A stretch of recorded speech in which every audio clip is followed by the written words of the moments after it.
मिट्टी या मृदा एवं मृदा विज्ञान, सॉइल्स एंड पेडोलॉजी।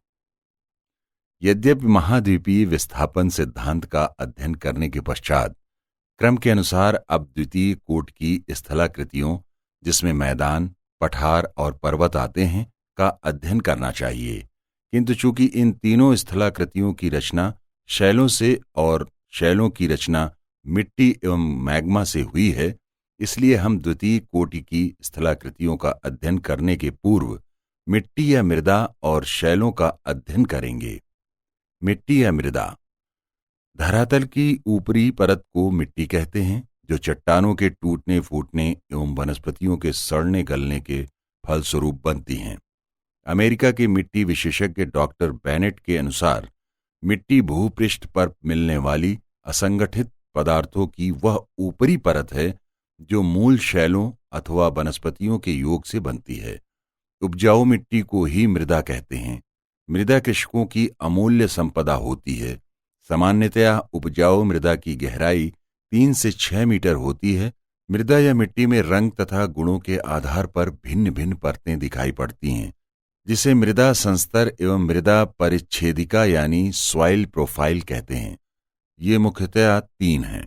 नंबर 1 आ परत, ए हॉरिजन। नंबर 2 बा परत, बी हॉरिजन। नंबर 3 सा परत, सी हॉरिजन। इनमें आ परत मृदा की सबसे ऊपरी परत को कहते हैं। इसे वाह परत भी कहते हैं। ह्यूमस तत्व इसी परत पर बनते हैं।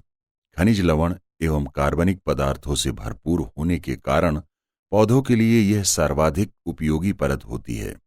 बा परत यानी बी हॉरिजन आ परत के नीचे की परत को कहते हैं। इसे उपमृदा संस्तर भी कहते हैं।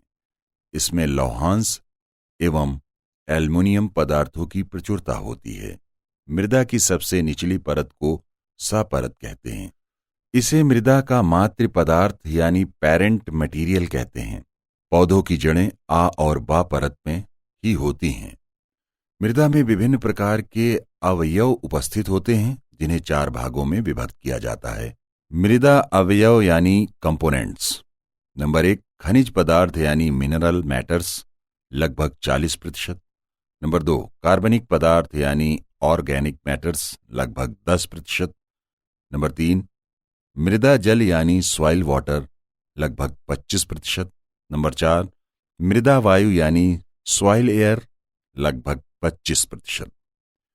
मिट्टी या मृदा में उपस्थित रहने वाले खनिजों में प्रमुख हैं फेल्सपार 48%, क्वार्ट्ज 36%, अभ्रक 10% आदि।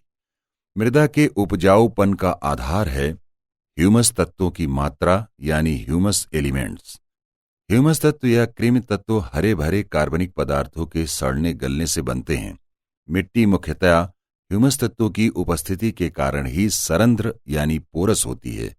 मिट्टी के सरंध्र होने के कारण ही उसमें ऑक्सीजन, नाइट्रोजन, वायु तथा कुछ सूक्ष्म जीवों जैसे प्रोटोजोआ, बैक्टीरिया, अलगी, फंजाई आदि की उपस्थिति होती है।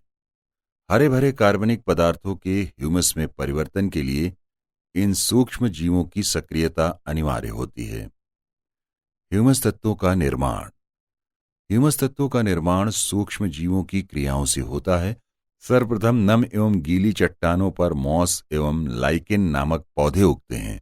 ये पौधे एक प्रकार का कार्बनिक अम्ल H2CO3 निकालते हैं। इस अम्ल से धीरे धीरे चट्टानों का विघटन यानी क्षय अर्थात डिकम्पोजिशन होता रहता है।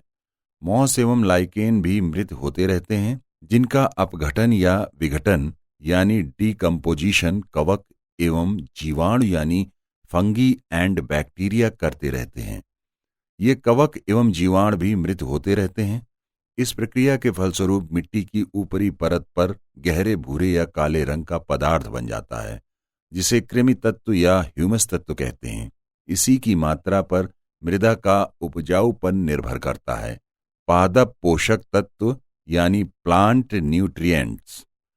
पौधों को 16 प्रकार के पोषक तत्वों की आवश्यकता पड़ती है। इनमें 9 वृहद पोषक तत्व यानी मैक्रो न्यूट्रिएंट्स तथा 7 सूक्ष्म पोषक तत्व यानी माइक्रो न्यूट्रिएंट्स कहलाते हैं। 9 वृहद पोषक तत्व हैं: carbon, hydrogen, oxygen, nitrogen, phosphorus, potash, sulphur, calcium एवं मैग्नीशियम तथा 7 सूक्ष्म पोषक तत्व हैं: iron, manganese, copper, zinc, boron, molybdenum एवं क्लोरीन। 9 वृहद पोषक तत्वों में 3 नाइट्रोजन, फास्फोरस तथा पोटाश प्राथमिक पोषक तत्व यानी प्राइमरी न्यूट्रिएंट्स तथा 3 सल्फर, कैल्शियम एवं मैग्नीशियम द्वितीयक पोषक तत्व यानी सेकेंडरी न्यूट्रिएंट्स कहलाते हैं। पौधों को प्राथमिक पोषक तत्वों अर्थात नाइट्रोजन, फास्फोरस तथा पोटाश की आवश्यकता अधिक मात्रा में होती है। इन्हें क्रांतिक तत्व यानी क्रिटिकल एलिमेंट भी कहते हैं। अर्थात यूरिया यानी NPK नामक उर्वरक के खेतों में पड़ने से फसलों में क्रांति सी आ जाती है। द्वितीय पोषक तत्वों की आवश्यकता पौधों को अल्प मात्रा में होती है, किंतु पौधों के विकास के लिए द्वितीयक पोषक तत्व भी प्राथमिक पोषक तत्व सदृश ही महत्वपूर्ण होते हैं। यहाँ पर यह उल्लेखनीय है कि पादप पोषक तत्वों में 2 और तत्वों कोबाल्ट एवं सोडियम को शामिल कर लिया गया है, जिनमें कोबाल्ट नाइट्रोजन स्थिरीकरण में सहायक है तथा सोडियम सूखा प्रतिरोध में वृद्धि एवं स्टोमेटा को खोलने में सहायक है। पौधों को वातावरण की कार्बन डाइऑक्साइड से कार्बन, जल से हाइड्रोजन एवं ऑक्सीजन की तथा वायु एवं मृदा से नाइट्रोजन की प्राप्ति हो जाती है। शेष सभी तत्व मृदा में ही उपस्थित रहते हैं। ये तत्व मृदा में रासायनिक घोल के रूप में मिले रहते हैं, जिन्हें पौधों की जड़ें परासरण विधि यानी ओस्मोसिस मेथड द्वारा तनों तक पहुंचा देते हैं और तनों से ये तत्व पत्तियों, फूलों और फलों तक वितरित हो जाते हैं। ये तने फल, फूल, पत्तियां पशुओं एवं मनुष्यों के आहार बन जाते हैं। इस प्रकार फसलों के क्रमागत बोते रहने से मृदा के पोषक तत्वों का ह्रास होता रहता है, जिसकी पूर्ति कृत्रिम पोषक तत्वों, खाद एवं उर्वरकों यानी मैन्योर्स एंड फर्टिलाइजर्स के माध्यम से की जाती है। अब तक हमने मृदा अध्याय के अंतर्गत मृत्तिका विज्ञान यानी पेडालॉजी एवं पादप पोषक तत्वों यानी प्लांट न्यूट्रिएंट्स का अध्ययन किया। अब हम मृदा वर्गीकरण यानी क्लासिफिकेशन ऑफ सॉइल्स का अध्ययन करेंगे। इस क्रम में हम सर्वप्रथम वैश्विक मृदा के वर्गीकरण पर दृष्टिपात करें, तदंतर भारतीय मृदा के प्रकारों का अध्ययन करें।